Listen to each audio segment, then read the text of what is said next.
Hi guys, we are back with our third episode of Movement Medicine, and today we have Dr. Priyanka, and she's a dermatologist and an aesthetics physician. And so, Priyanka, welcome on our podcast, and thank you for agreeing to come on board. Thank you, Rajat. I'm so glad to be here with you and Darren today. I'm Dr. Priyanka Mantri, and I'm a dermatologist and an aesthetic physician. I have done my MBBS and MD from Maulana Azad Medical College, New Delhi. Passed my MD in the year 2006, and ever since I've been into private practice. I run my personal clinic in Gurgaon, and I am also a visiting consultant at Max Super Speciality Hospital, Saket, and Columbia Asia Hospital in Palam Bihar, Gurgaon. So I have two kids, a 13-year-old and an 8-year-old. So my journey into all this movement and fitness began only about 2 to 3 years after my younger child was born, and I got back to full-fledged work. And I started feeling that I have lost a lot on stamina, lost a lot of patience and energy to do things. By the time I was back home, I was irritable. Back pain issues started cropping in. I had to constantly take the help of other people in the house to even carry shopping bags or to move the furniture around. And my husband's been an avid runner for very many years, and that's when he stepped in and he suggested that maybe I need some kind of a little devotion of time to myself, looking at my fitness, honing it, improving it. So that's when I started visiting a gym near our house. And like most of the gyms, they just wrote me a plan to do different body parts on different days to build from scratch my strength. But 6 months to 8 months down the line, I was really not feeling much improvement in the body. So that's when I also came across an outdoor fitness training group by the name of Bootcamp Yellow, and I went there, took a couple of trial sessions, and it was all about outdoor training. And there were all kinds of athletes training there, from regular housewives to working professionals, and that was wrapped up early in the morning. So my entire fitness journey actually began with over there. At that time, I was not even able to do squats, forget about lifting heavy weights. So started working on entirely with the body weight trainings, basic movements, starting building on from there. Also at that same time, I started reading up myself about different patterns of movement that one should be having, functional movements that one should be looking into. And that all this entire this fitness and the studies related to it started intriguing me a lot. And after that, then I got back to doing the joined back the gym and started weight training, started strength training, some power lifting as well, got into running, got regular with Sunday running with my community of fitness. And I think the whole journey began there. So it's been roughly about 4 years that I'm into all of this. And I think there's no looking back now. And right now, in all these 4 years, today, I can proudly say that I am at the fittest, best that I have ever been in my life. My bone health is absolutely wonderful. No lifestyle issues, no diabetes, no thyroid. I was earlier borderline thyroid, but that's all been taken care of. Not on any kind of medication, and eating healthy and living well. And have you been playing with your children as well? Oh, they absolutely. And I think now with the lockdown going on, I think I'm getting much, much more time with them. So we are kind of, devising our own ways of having fun. In fact, my son has himself joined CrossFit. So he's been doing CrossFit for the past 3-4 months, their program for the teens that is there. And he's absolutely loving it. Excellent. Brilliant. Darren? Fantastic. So that's a great sort of story in terms of the journey that you've been on to the point that you are today. I just wonder whether you could comment on how you think that sort of being fitter and healthier has helped you in your practice, in your professional practice? Well, being a dermatologist, I get a lot more female patients than men. And the most common problem we all dermatologists face is acne related issues. A lot of those also stem from hormonal imbalances. So I get a lot of cases with PCOD, polycystic ovarian disease, that is, and they have absolutely sedentary lifestyles. They have no fixed patterns of healthy eating. So as a dermatologist, as a physician, when I get such cases, I always do an extensive history taking for these cases to know what exactly their other part of the life is about, not just the issue that they've brought me to. I think it's very important to know their eating habits, how much of a physical active person they are in real lives, how much time they can devote to, you know, treatments and to their basically any kind of physical activity. So my entire treatment that I offer to them involves all of these aspects, not just oral medications or topical treatments. It's a whole lot of lifestyle advices that I also offer to them. Any specific testing I feel may be necessary, I advise them to consider it and get it done. And any severe hormonal imbalances detected, I refer further to the endocrinologists. So it's a very, very wholesome treatment. It might involve certain other specialities as well.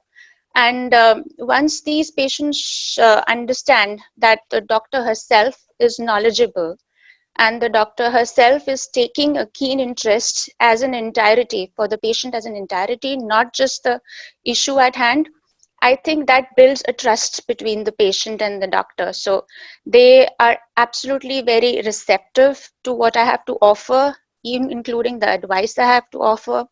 And I always spend a couple of minutes counseling about what kind of nutrition they should be giving themselves, what kind of foods they should be eating, what are beneficial for them. So more fiber rich foods and more hydration and all of those aspects, I make it a point to at every visit touch on these aspects as well.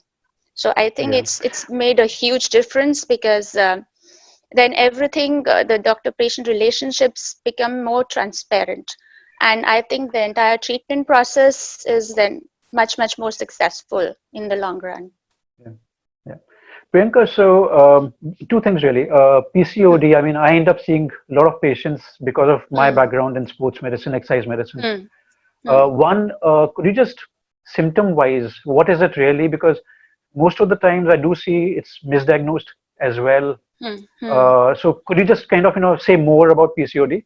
And the second part Okay. you raised was the whole about the connect with the hormones.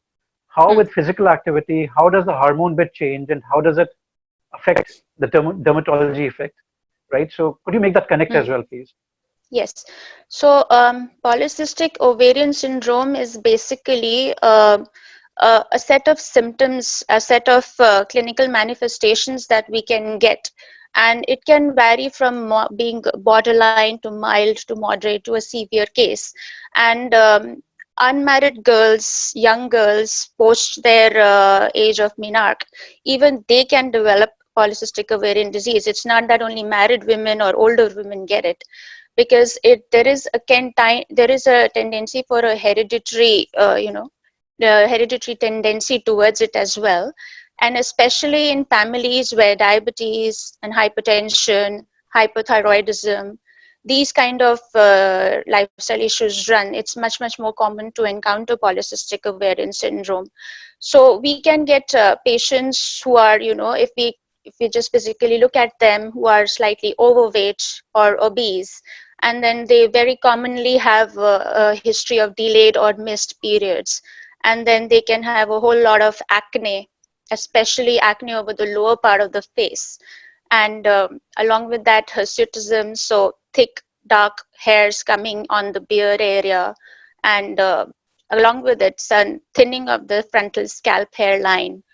And then on top of it, because of the insulin resistance that they have, we can encounter skin fold darkening, what we call as acanthosis nigricans. So it's not necessary that all these features be present together. Just a couple of them might be there, but for us as a dermatologist, it's important to pick up these clinical features and presentation, what they give in their histories, to get a slight inclination towards maybe testing them for it. And as a dermatologist, I think they come to us because of two issues mainly: the acne that they're getting constantly in spite of medication, and number two, the hirsutism that they face, because they all of them don't like the hair on their face. They want to get rid of it by laser. So as a dermatologist, it's very important for me to first diagnose the kind of derangement they have in their hormones. So there is a specific panel of tests that we recommend before jumping in to do any kind of facial hair laser treatments, or just writing them simple oral antibiotics or isotretinoin for oral treatment. I think we really need to run a little background check on their hormonal profile per se to know exactly what is going wrong. Along with the clinical features, then we may refer them further to an endocrinologist for further evaluation, or simply if they are borderline cases or very mild cases, we most prominently advise them for diet management and increasing their activity levels. So I think I do face a lot of such cases, and I do my best to align them. Yeah. So in those patients, Priyanka, where you've sort of recommended that they, change their lifestyles, and maybe they engage in more physical activity, they improve their diet. If you've done any follow-up blood panels with them, have you seen any improvements? Yes, most definitely. So the people who are borderline cases or just mild cases, we mostly just recommend a lifestyle modification and a good nutrition program.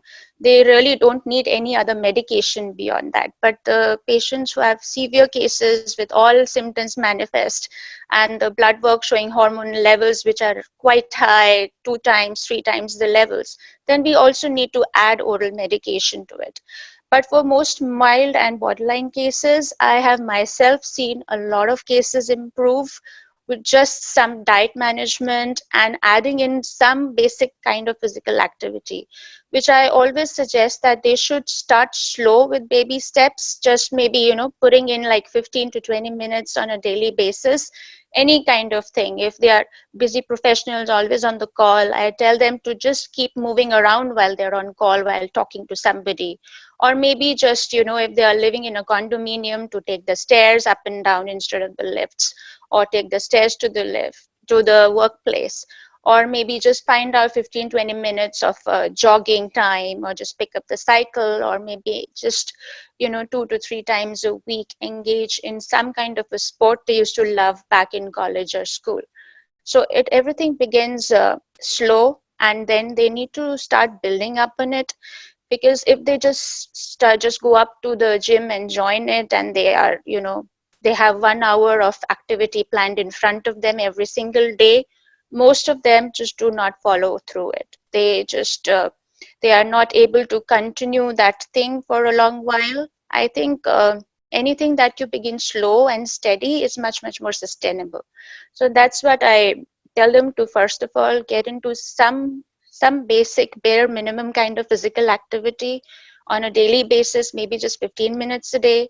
And also diet wise, I advise them to just basically clean up their own diet, look at the mistakes that they're making in eating, not start just straight away jump to a keto diet plan, or any such random diet plans, or just go on a crash diet or anything. They should just first of all clean up what they're eating currently, just make a log of what they're eating and just try clean that up. And only then later then to be more mindful of their macros and micros, and calorie in, calorie out, all of those things. So that's what I do. And Excellent. Priyanka, because you're dealing with a lot of aesthetics, the vanity part of Hmm. it, right? Hmm. And in consultation, does it come into play like, hey, listen, from inside as well, you need to be feeling good. It's not only about the outside. Does that also end up becoming more of your consultation now versus say 5 years ago? Well, absolutely. I think I've been doing that kind of consultations even 5 years ago until now, because the other aspect of the other aspect of patients we come across are everybody wants to look younger and younger, and nobody likes that wrinkle on their faces, their jawline sagging, their skin sagging. So a lot of people directly approach me for getting Botox treatments and filler treatments to enhance their facial contours. But then the quality of their skin is a giveaway of what is really going inside their body.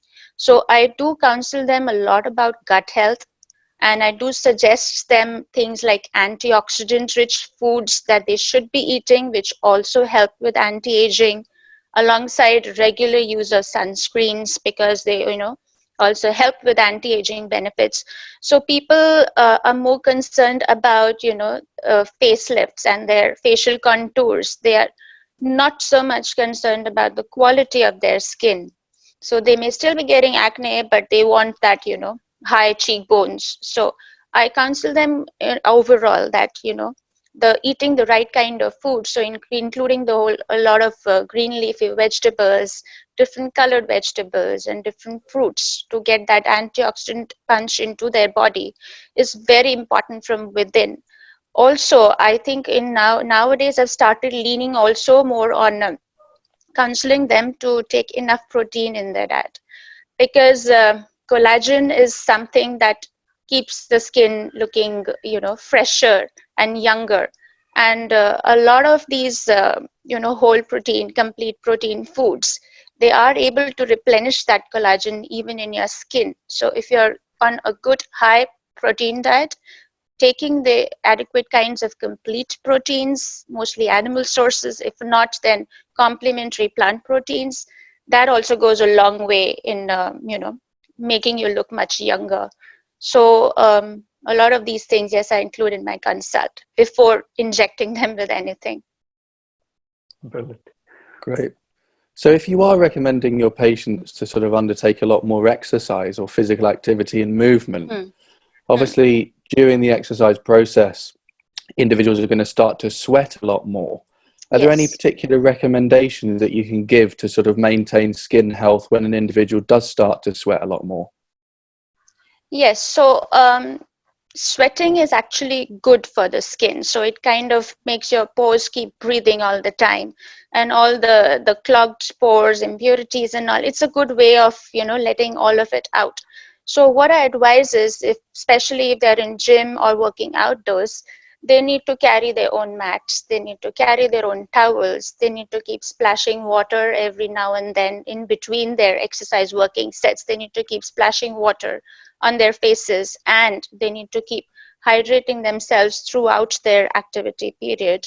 So I think it's very important to maintain that skin hygiene while working out. So I also recommend that if they are doing any kind of a high intensity training, then they should have some electrolytes to sip with alongside that they're doing their physical activities. And as soon as their exercise hour is over, I advise them to take a shower as soon as possible, because a lot of them don't shower at the gym. They wait, they come back home, and the shower happens only after 2 hours. So all the sweat on their faces, on their body, in their skin folds also leads to a lot of infections, especially fungal infections. So all of this sweat they absolutely need to get rid of as soon as they are done with their kind of exercise. And another thing, I also advise all of them to wear dry fit clothing whenever they're working out, and not wear any kind of cotton clothes, because the cotton cloth just holds the sweat continuously onto your body, and that's where you're putting yourself at a risk for fungal infections and acne, and blockage of pores and bacterial infections coming onto the skin. So those basic advices also I give to the patients when I encounter such issues. Brilliant, thank you. And Priyanka, about like myths that are there. What are the 3, 4 common things that you deal with, which are totally misconceptions out there, and you would want to kind of address right now?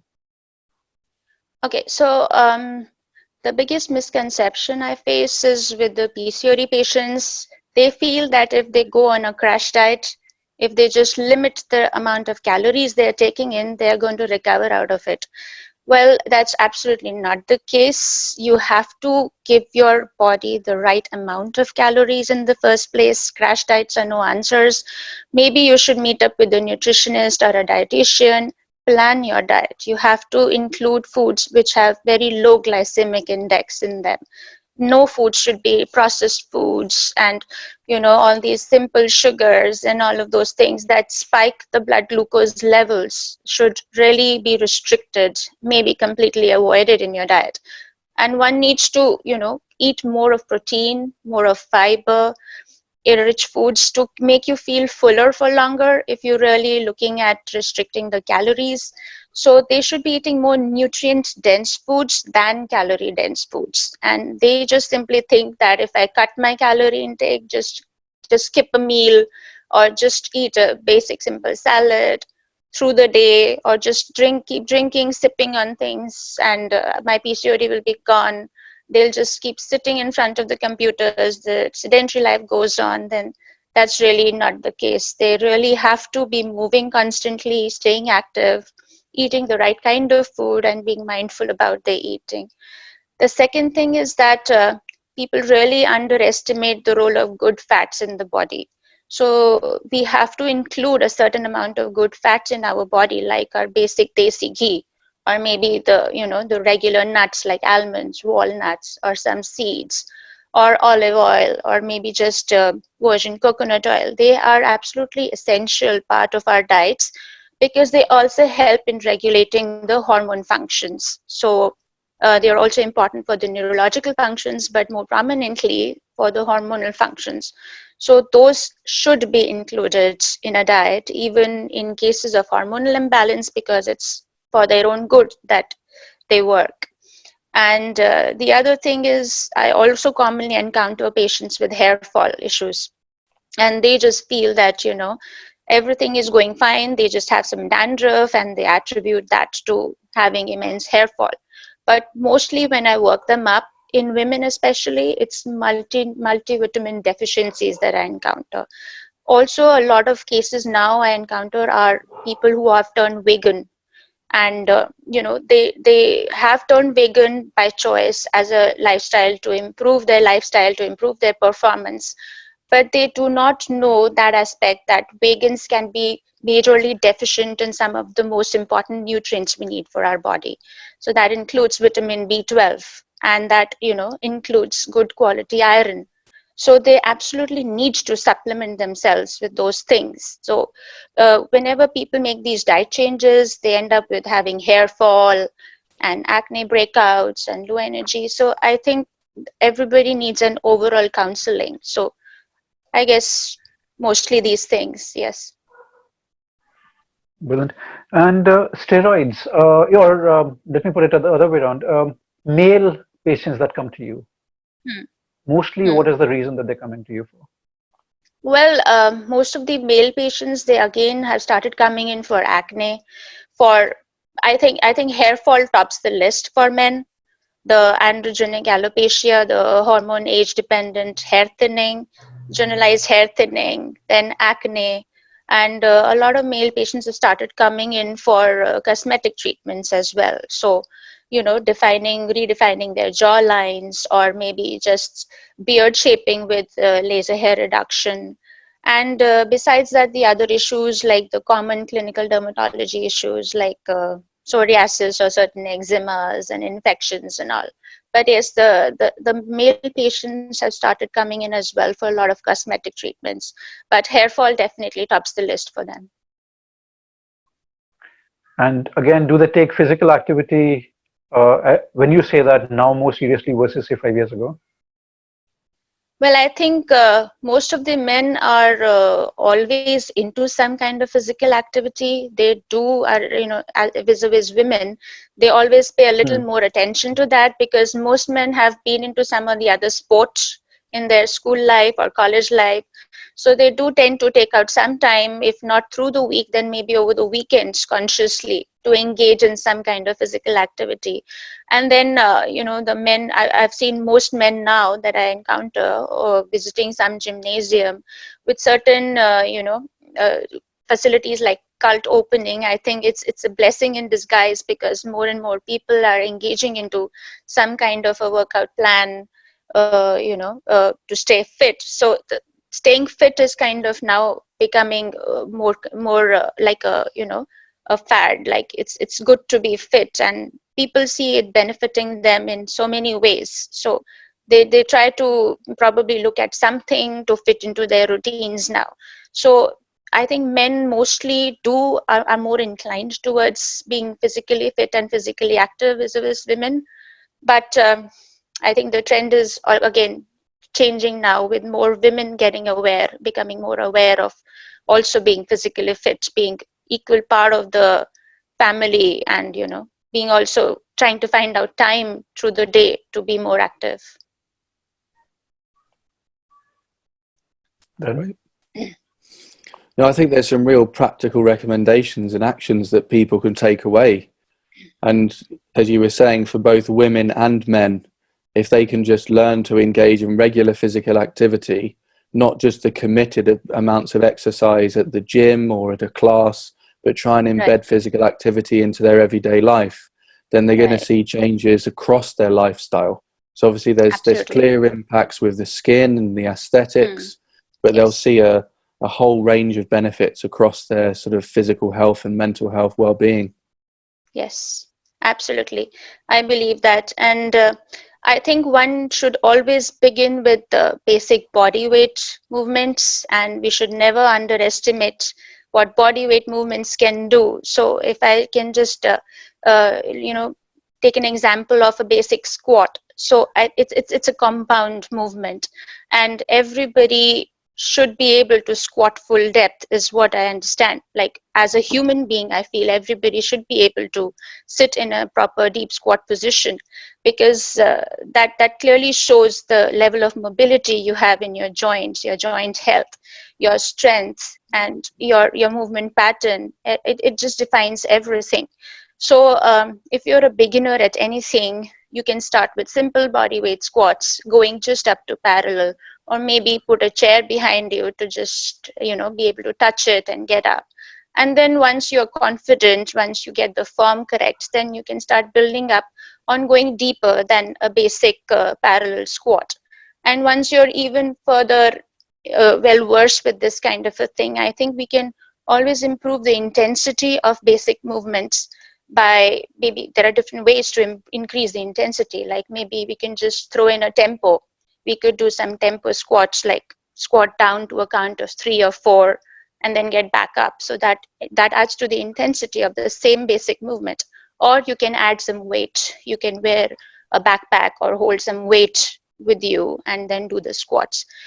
And the other thing is, you can maybe just do some isometric holds, like do a squat hold. So a very basic movement can be scaled up or can be scaled down, depending upon your individual level of physical fitness.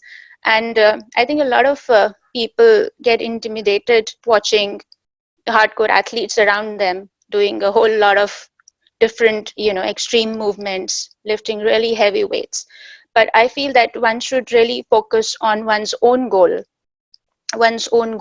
and set goals which are achievable, then set more goals after it once you've achieved a goal.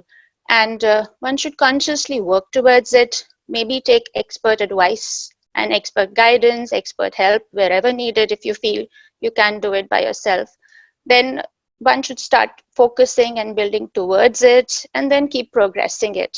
Keep exposing yourself to progressive overload. And over a period of time, you will yourself realize how long you've come. Like I can just basically take my own example. I could not even squat to parallel, and now I do weightlifting back squats to full depth, proper grass squats with weights up to 50-60 kgs on my back. So I've come a long way, and it's not happened in a month or 2 months. It's happened slowly, by putting in conscious efforts, by being disciplined, by improving my nutrition, by improving and focusing also on my recovery, and just putting in a little bit of work every single day. So I think if you just take those baby steps, just be compliant, be disciplined, turn it into a habit, then there's no way that you're not going to make progress in anything. That's brilliant, Priyanka. I'm so glad you actually brought those points up. All right. Thanks a lot, Priyanka, for coming on the show, and the things that you shared, your journey, and the way the practice is. And it's fascinating hearing a dermatologist talk about the strength training. It's amazing. That's the way to go, isn't it? Yeah, it's brilliant. So thank you so much, guys. So we'll wind up the third episode, and we'll be back tomorrow at the same time. Thanks a lot, Priyanka. Thanks a lot, Darren. Thank you so Catch you guys much, later then. Thank Rajat. you, And Priyanka. thank you, Darren. Nice to meet you. And you. Thank you very much.